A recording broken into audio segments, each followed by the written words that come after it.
आज हम ये जो प्रेस कॉन्फ्रेंस करने जा रहे हैं, जहाँ पर पूरे प्रदेश में एक खुशी का माहौल है। कांग्रेस द्वारा सत्ता में आई है। इस विजय सबको मनाने के लिए सभी के दिलों में एक उत्साह और खुशी का माहौल पूरे प्रदेश में दिखता है। मैं आपको बताना चाहती हूँ कि सबसे पहले तो मैं हिमाचल प्रदेश की जनता का और जन जन का आभार व्यक्त करना चाहती हूँ, जिनके सहयोग से, जिनके आशीर्वाद से हम इस चुनाव को जीत पाए। दूसरी बात, हमारे पार्टी वर्कर, पार्टी के सभी आला नेता, पार्टी का सभी छोटे से छोटा और बड़े से बड़ा वर्कर, इनका भी मैं दिल से बहुत बहुत आभार व्यक्त करती हूँ, जिस तरीके से इन्होंने इस चुनाव में काम किया और हमारे पार्टी को इस मकाम तक पहुंचाया, उसमें उनका भी बहुत बहुत आभार। आप सब जानते हैं कि हाईकमांड श्रीमती सोनिया गांधी जी, राहुल गांधी जी, प्रियंका गांधी जी, इनका बहुत बड़ा बंदोबस्त हमारे ऊपर रहा, इनका आशीर्वाद रहा, जिसकी वजह से हम इस ये सफलता हमको मिल पाई। तो आज उनका आभार व्यक्त करते हुए मैं हमारे जो प्रभारी रहे, शुक्ला जी, तेजेंद्र बेटू जी और सभी कांग्रेस के जो बाहर से ऑब्जर्वर भी लगे, उनका भी आभार व्यक्त करना चाहती हूँ कि आपने भी रात दिन मेहनत करके हमको इस चुनाव में सफलता प्रदान की। जहाँ तक मुख्यमंत्री की बात है, आप सब जानते हैं कि आज ही की फाइनल हुआ है कि कौन कौन जीत कर आया। जितने भी विधायक जीत कर आए उनसे हम बैठक करेंगे। हमारे ऑब्जर्वर जो दिल्ली से भेजे गए हैं, छत्तीसगढ़ के सीएम है, हुडा जी है, हमारे प्रभारी होंगे और अन्य लोगों का जिनकी ड्यूटी हाईकमांड ने लगाई है, उनके साथ एक बैठक की जाएगी और जितने भी विधायक होंगे वो अपनी बात करेंगे कि हम किसको देखना चाहते हैं एज सीएम चेहरा।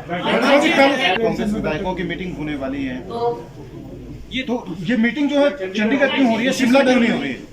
This is, I think you have taken it on long line. But why we have chosen Chandigarh? Because Chandigarh is a central place for everybody. Somebody coming from Kangra, somebody coming from Pune, somebody coming from Sirmaur, somebody coming from tribal areas, from Chamba. For them, reaching Shimla would take double the time. But seeing the time factor, we have considered we will all sit down in a common place and we'll decide, we'll sit with the central leaders also, and what they say, we will discuss amongst ourselves, and whatever we come to a consensus, that we'll bring forth and we'll put it in front of High Command and then let the High Command decide what it is. Ma'am जिस तरीके से Why would we take any विधायक to tell you? आप लोगों का जिनमें शायद वो उदाहरण है कि रायपुर, गोवा में ऐसा हुआ, उत्तराखंड में ऐसा हुआ और स्टेट्स में ऐसा, पर हिमाचल में ऐसा कुछ होने वाला नहीं है। हम अच्छी मत से जीत कर आए हैं, 40 कैंडिडेट्स हमारे जीते हैं, तो there is no such thing कि somebody will defect the party and go to the other. तो क्या सभी एमएलए शिमला आए? चंडीगढ़ जिसको चंडीगढ़ पड़ता है, जो रोड का जीत का है, he will definitely not be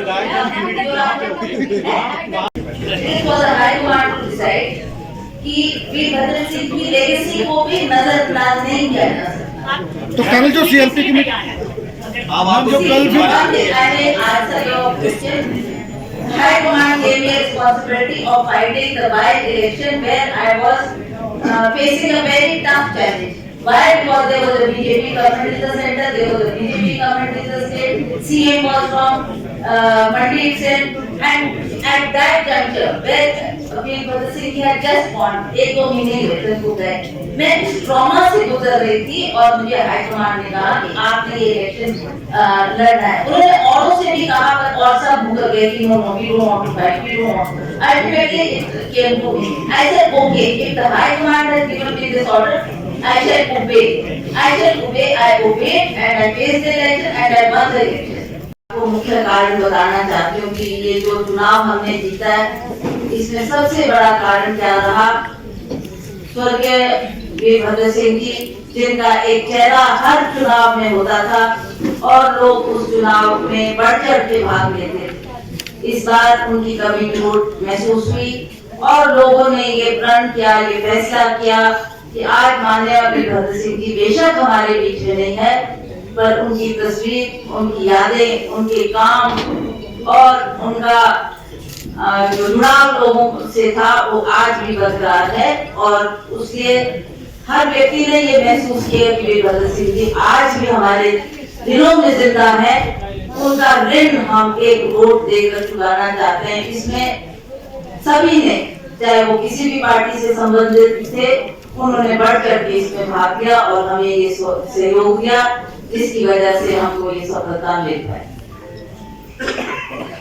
कुछ कारण ये भी रहे, भाजपा की सरकार ने बहुत से वायदे किए, लोगों की बहुत सी आशाएं थी कि भाजपा की सरकार, जिसको लोगों ने मौका दिया था, 5 साल उनकी सरकार प्रदेश में रही और 5 सालों में जयराम ठाकुर जी ने कोई ऐसा कार्य करके नहीं दिखाया कि उन्होंने हिमाचल प्रदेश की जनता के लिए कोई काम किया। 3-4 बजे तक तो इसका रिजल्ट पूरा हुआ। अब इसके ऊपर मंथन किया जाएगा, विचार विमर्श किया जाएगा कि हमको काम करना है, काम हमने तय करना है, सबको कन्वीनियंट होना चाहिए वो जगह। So that's why I think Chandigarh is chosen because it is centre for everybody. Moriya ji, Rahul ji, Priyanka ji का फोन आया आपके पास? अभी तक तो जब फाइनल रिजल्ट हो गया ना, तब उनको मैसेज आएगा and then they will talk to us. Madam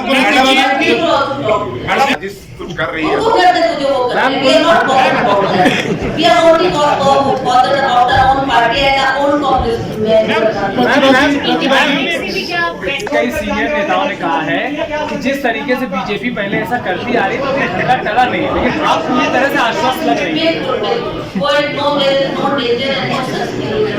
प्रतिभा जी, पर जो मंडी में अभी मैंने बोला ना आपको कि इन बातों पे मंथन किया जाएगा, सोच की जाएगी कि why this happened. मैम, जीत के बाद आपकी कई विधायकों से बात हुई है, तो क्या आप भी? मैंने सबको कॉन्ग्रेचुलेट कर दिया। मैंने एक बार बोल दिया, now don't keep repeating the question same again and again. We have to sit down with the people who got elected. उनके साथ विचार विमर्श किया जाएगा, उनसे हम राय लेंगे कि क्या होना चाहिए, कैसे होना चाहिए, और जो वो कहेंगे उसको हम हाईकमांड के सामने रखेंगे कि ये चेहरा है और इस चेहरे पर आपकी क्या राय है। बार आवेदन किया, भाजपा की सरकार से आवेदन किया कि हमको ओपीएस लागू करके दे, पर हमने कहा कि अगर भाजपा ने नहीं किया तो हम आपको, हमारी सरकार बढ़ेगी तो ओपीएस भी हम आपको लागू करके देंगे। और महिलाओं को जो अपना घर गृहस्थी चलाने में बहुत सी दिक्कतें आ रही है, बढ़ती हुई महंगाई के कारण, तो हमने उनको कहा कि हम हर महिला को हर माह 1500 हमने उनको धनराशि देने की बात की है। और उसके अलावा हमने नौजवानों को, जो कि आज की डेट में भी 65,000 वेतन पद पड़े हैं, तो हमने कहा हमारी सरकार है कि हम इन पदों को भी भरेंगे और हम नए आयाम स्थापित करेंगे, जिससे हम अपने नौजवानों को रोजगार प्रदान कर सकें। मैनिफेस्टो में किया है। मैं आपके माध्यम से ये कहना चाहती हूँ कि जैसे ही हमारी सरकार बढ़ेगी और हम इन कामों को लागू करेंगे और तुरंत से तुरंत इस पर कार्रवाई की जाएगी। मुझे याद है वीरभद्र सिंह जी भी सबसे पहला काम यही करते थे सरकार बढ़ने पर, कि जो मैनिफेस्टो में बातें दी गई है, सभी अफसरों को, अधिकारियों को बुलाकर निर्देश दिए जाते थे कि 5 साल के अंदर अंदर आपने काम पूरे करने हैं, और 5 साल के अंदर वो काम पूरे किए जाते थे। तो हम भी ये प्रयास करेंगे कि हमने जो वायदे किए हैं उनको भी हम 5 सालों के अंदर अवश्य पूरा करेंगे।